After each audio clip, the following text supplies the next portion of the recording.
Hey guys, Infidel 1258 here. Today I want to talk about the importance of time crystals in Splinterlands. These are one of the resources that you were able to accumulate with DC when you were buying your plots of land, when you were surveying them, and not everybody would have done it. I did it with every single plot I bought, 23 or so, and so I've got a good amount. I'm at 2,700 time crystals. I don't know if that's a lot, I don't know if it's little. It's what you get for the number of plots I surveyed and claimed. But the interesting thing to think about here is how meaningful they might be. They actually might be hugely important in the opening days of land launching, land 1.5. Why? We're going to talk about it in this video. It has to do with SPS production. It has to do with acting quickly and striking while the iron's hot. But before we get into it, I have to say shout out to Splintercoach.com, which has been a partner of the channel for a few weeks now. And they are very interesting. I love this tool. I like how it tells me details about monsters that I'm using and summoners I'm using, how I'm winning, how I'm using, when I'm using them, what mana caps and rule sets. At the the higher mana caps, there are certain monsters that I play with that I get the maximum number of wins with. Supply Runner leading the way in the 50 to 60. Is he also in the highest 99? Look at that, Supply Runner number 2. But that's a small data set. The 99 mana cap is quite rare by comparison to the other rules mana caps. And so this is interesting to see the Supply Runner just absolutely leading the way in that, because from a 50 to 60, you wouldn't necessarily jump to your mind that the 6 mana monster is going to be your first choice. But this data shows you details like this, and it might then give you, when you recognize that you use a monster this often, particularly, and it has a high win record in a high mana cap match, you might think, I have a regular foil version, it wins, but I don't have a gold foil version, and I'm losing bonuses on my multipliers because I don't have that gold foil. Look at this, at 40 to 49, the Supply Runner is number 4. So at 40 all the way to 60, this thing plays a ton and wins often. And so if you don't have the gold foil version, maybe it's worth looking into. That's what a tool like Splintercoach can do. $5 a month. It unlocks data that might allow you to either be better at the game or extract more reward for your time and attention, all while having some fun while looking at it. Check out splintercoach.com. Now, like I was saying, we've got land coming. Land 1.5 is coming. And something very, if you follow my channel, I'm so excited about this moment. I think it's actually the most important moment that's happened for Splinterlands in its history for a variety of reasons. And if you want to know more about that, just look at my recent videos talking about DEC or SPS. You can look at how I've been tracking card prices appreciating, etc., etc., etc. There's an interconnected nature across all the assets in this game. And so this land launch is so integral, so important, game changing, literally and figuratively. And one of the things I'm realizing that is maybe a focal point for that turbulence or that change is around time crystals. What do I mean? So when you have a plot of land, you actually have to, I don't know how much you'll know of this, but if you want to know more, splinterlands.getbook.io, The Secret of Praetoria. If you just Google The Secret of Praetoria Phase 1.5, you'll find this.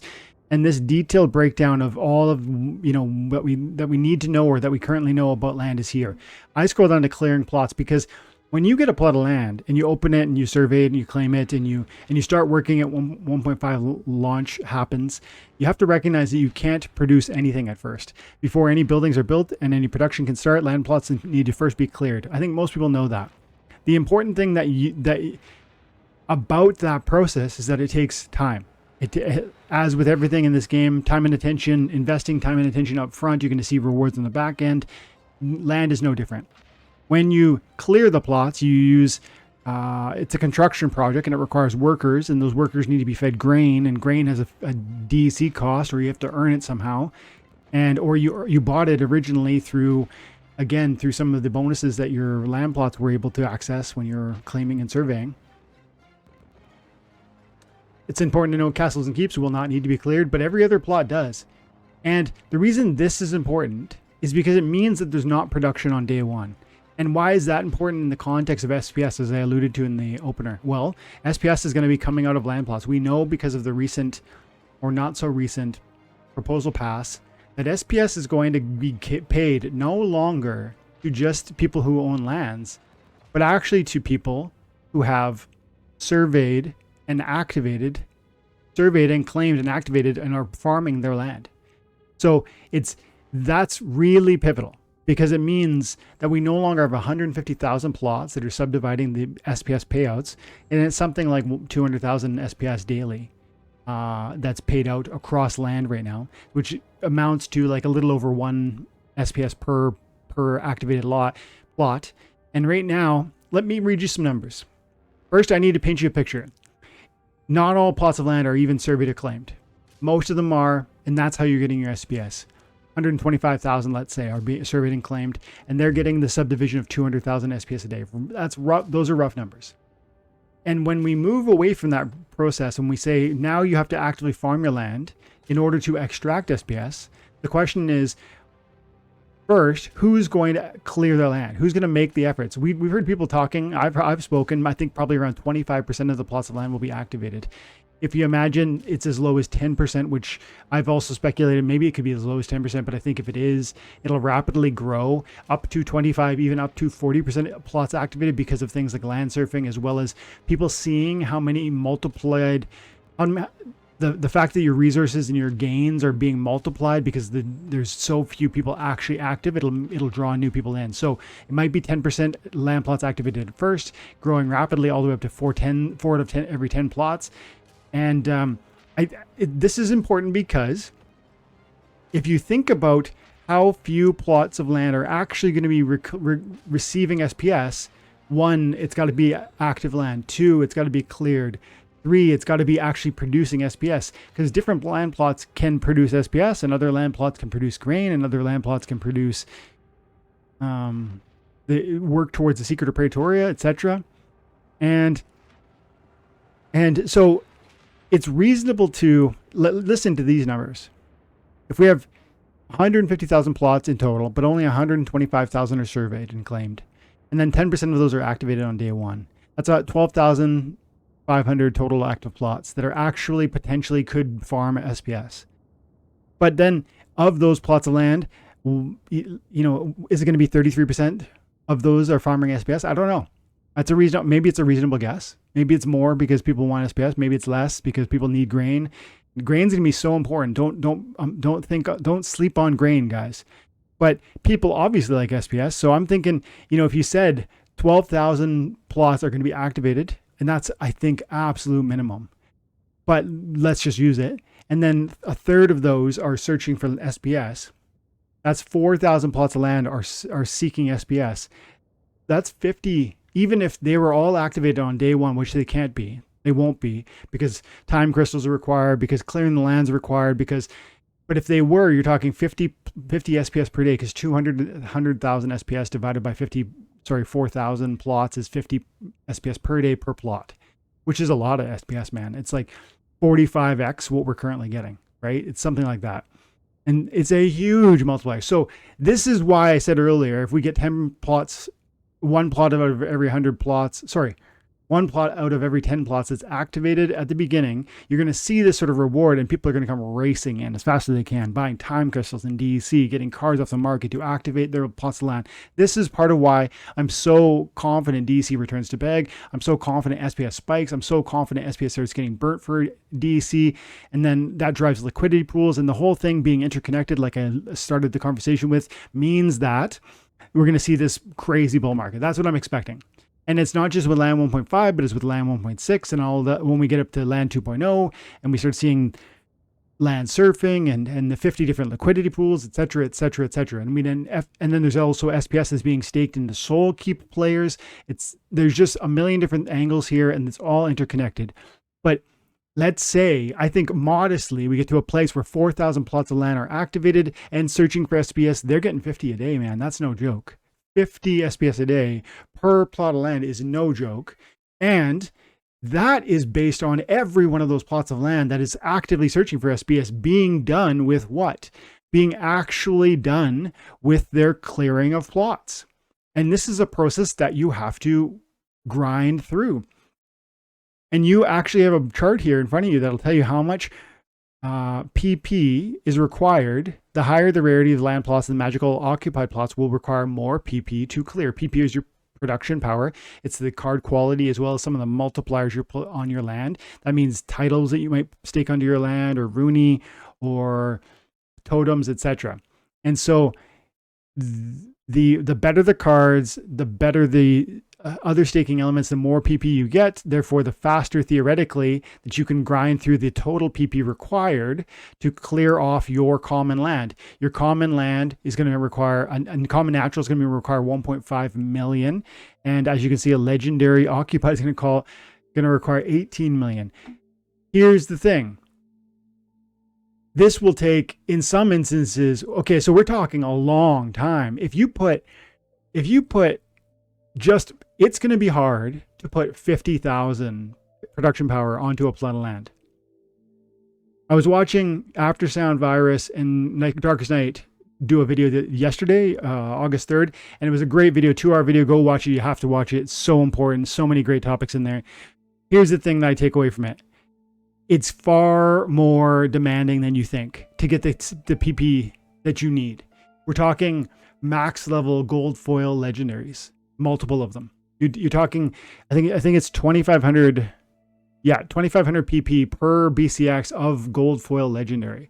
And if you're paying $50 a gold foil legendary per, $200 for a max or 250 for a max, you're getting, you could get to 50,000, but you're talking $800 to $1,000 worth of cards. Maybe you need a totem on there. Maybe you need a title on there. Maybe you need a Rooney in there.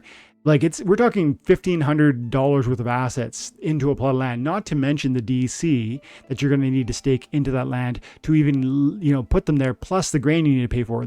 Sink after sink after sink, cost after cost after cost means that this will be a slower process than you imagine. And if we just say 50,000 PP per day, divided by, or 1.5 million PP for a natural common, divided by 50,000, how many days is that going to take? 30 days. It's going to take a month to clear a common rare. And that's assuming you've got really solid cards. Extremely, like a very expensive set of cards put into that plot of land or resources. Now, multiply that by a huge number. We're talking more than 10x. That's a 12x multiplier from this to this. So not 1 month, but 12 months to get the legendary occupied plot cleared without. Here's the trick though. You can make this quicker. You use how do you make this quicker? Time crystals. Instead of reducing the amount of time that that construction takes, which is very variable depending on the workers used, each time crystal token will provide 10,000 PP towards a construction project. In phase 1.5, the only available construction project will be clearing the land. So this is the most important construction project. Why is clearing the land more important than anything else? I don't even need to know what the future projects are going to be to tell you that clearing the land is the most important. Why? Because I just told you that we might take 30 days to clear a common natural plot of land, and a year to clear our legendary occupied. People want to get SPS. This is the only way you're going to get SPS. You have to start farming it. You have to clear it in order to farm it. So how do you do it? You're going to need time crystals. You need them because you need to be first. Why do you need to be first? Because there's going to be 200,000 SPS paid out daily to people who are actively approaching land seriously. If you're the first to clear your plot of land, and you can do it with time crystals, 10,000 PP per time crystal. And in phase 1.5, the only available time, clearing a common rare natural land plot will take 1.5 million PP in total. So 150 time crystals may be spent to complete it immediately. No worker cards, stake DC, or grain will be needed if time crystals are used to complete the construction. And time crystals are tradable for 100 DC or DCB tokens, and that gets burnt. So this is the wild thing. This is the absolute crazy thing. If you get the time crystals and you are among the first wave of, it won't be 4,000 people. I told you earlier, we might get to a place where the plots of land that are cleared, there's actually 4,000 plots actively cleared, actively seeking after SPS, and they're going to divide the SPS payout 50 SPS per person. No, it's more complicated than that because it depends on how much PP each of them has. And then it's more complicated because of their modifiers like totems and titles, etc. But then it's massively more complicated because it actually depends on which plots clear first. It's not 4,000 cross the finish line on the same day at the same time. And therefore, that 200,000 SPS might be subdivided between 400 different plots or 40 different plots. And so we start adding zeros to our SPS payout instead of like if we go 4,000, sorry, if we say 200,000 SPS, 200,000 SPS divided by 4,000 plots, we get 550 SPS per plot per day. That's again assuming all 4,000 plots are activated and seeking SPS. But if you add a zero to that, you get to a place where we're now paying 500 per plot per day. Or if it's 1 in 40 people, the first 40 people to cross that finish line, you're getting 5,000 SPS per plot per day. And so if you aren't aware of what could happen with how SPS is paid, how it's earned, how important clearing your plots are, how important certain resources and multipliers are, how important being ready on day one, this needs to be a wake-up call, because it could be a common plot that's producing SPS, and it could be producing radical payouts for a brief period of time because you are on it, you're paying attention, you're attentive, and you're ready. But if you're not paying attention, you're not ready, you will miss the moments that can multiply what you're doing here in Splinterlands. And so clearing plots is so important. Positioning yourself now is deeply important. Recognizing what you're capable of. If you have a legendary plot that's occupied, great. Start thinking now about how many production points you need. You need 18 million. Let's do the math. 18 million PP divided by 10,000 per. You need 1,800 time crystals. 1,800 time crystals currently have 2,700 time crystals. So I could clear immediately one legendary occupied plot and then maybe 2 or 3 like common naturals. But the point is, you need to know this math today before 1.5 launches, because whether you're in a common plot that's natural and seems unimpressive, or whether you're in those legendary occupieds, if you're ready, you might have a window where you take advantage. And even if it's a day or two, and you get 500 SPS per day, or 5,000 SPS per day because you were active and attentive when it mattered, this is going to make a massive difference for what you are able to extract and do with land. I hope you're paying attention. Time crystals are deeply important. Being ready for what land is absolutely important, and it's right now. This is going to be game changing. If for those who are paying attention, opportunity will abound. Is that going to be you? Let me know in the comments below what you think. Check out that video from Aftersound, Darkest Night, and Virus. I would love to have any one of you guys come chat if you were interested about that topic more. It was so amazing to watch you guys get into it. 2 full hours. Go watch it on Aftersound's channel, and have an amazing night. God bless.